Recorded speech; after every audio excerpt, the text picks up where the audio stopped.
Another family favorite, pollo guisado. Let me show you how to make it. In this bowl, I have a family pack of chicken thighs and a family pack of chicken breast. This is actually a little bit of the juices that I took out of my sofrito container, and I'm gonna pour that over the chicken, and a little bit of olive oil. This is gonna help get those seasonings all around that chicken. Now we're gonna season this up. Some salt, some black pepper, onion powder, garlic powder, a little bit of cumin, some adobo, paprika, and some oregano. The chicken thighs that I bought had skin on them, so I just made sure that I peeled the skin off and trimmed any excess fat. Look how pretty! If you've been watching my videos, you already know avocado oil in the pot. Go in with my chicken thighs. I thought about doing this in batches, but I don't have time for that. So I put all of my chicken in here, and now I'm just gonna pop a lid on it, and I'm gonna let it start to create its own juices. Don't get rid of this bowl yet with all of the seasonings in there. I always told myself that I would never keep my pots and pans in the oven, and then we moved to a place that didn't have enough storage, and my pots are in the oven. See, as long as you keep the heat nice and high, they'll brown up. Look at that. Look how nice that looks. Right into here, I have some carrots and half of a large onion that I chopped up. You can cut up some bell peppers, but you already know.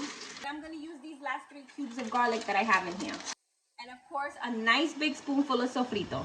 I like to put the carrots in early because we don't necessarily like carrots. So I like for them to cook down and get real nice and tender. Okay? Just taking some of my frozen tomato paste and putting a little bit in there. And I also have a frozen can of tomato sauce. I like the flavor that the tomato sauce and the tomato paste gives, so that's just something that I choose to do. But you can leave it out if you don't want it. Remember that bowl that I told you not to get rid of? I put some water in there, and I'm going to take that with all of those spices that we used to season up the chicken and throw that in there. Don't do this if the chicken is fully cooked.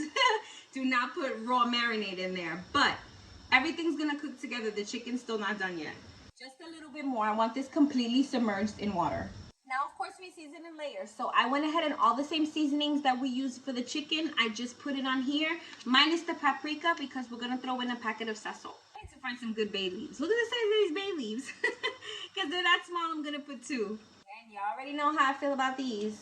While it's still on high, uncovered, I'm going to let it start to come up to a boil. Because I'm going to put a couple of sprigs of fresh cilantro. A little toss around, that's it. Now, if you couldn't tell, my lid is all wonky and I have all these big gaps around it. If your lid covers completely, or if it doesn't have one of those little vent holes, make sure that you move it off to the side a little bit so that some of that liquid can start to evaporate and it'll thicken up nicely. If I had time to cook this for hours, I would just let it go low and slow. So a little bit above low so that it can continue to cook, but it can also get nice and tender. Also, make sure your rice is cooking. Use whatever rice you want. Yellow, white. We love white with our pollo guisado in this house. My pollo guisado is almost done. I just put the potatoes in and I skimmed some of the fat. There was just way too much fat for my liking. Now basically we're just waiting for the potatoes to cook through. I'm gonna hit it with a little fresh cilantro because I have. You could use dry, you could use parsley. Just like that little bit of freshness right at the end, you know? And of course, shut the heat. My little taster bowl here. This is one of my favorite meals. And I know I say that a lot, but it's true. And if your rice is not soaked in those juices, you're doing it wrong, okay? Nice little perfect bite.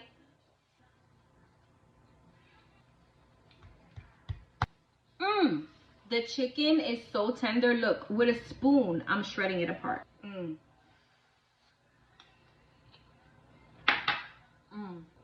So good.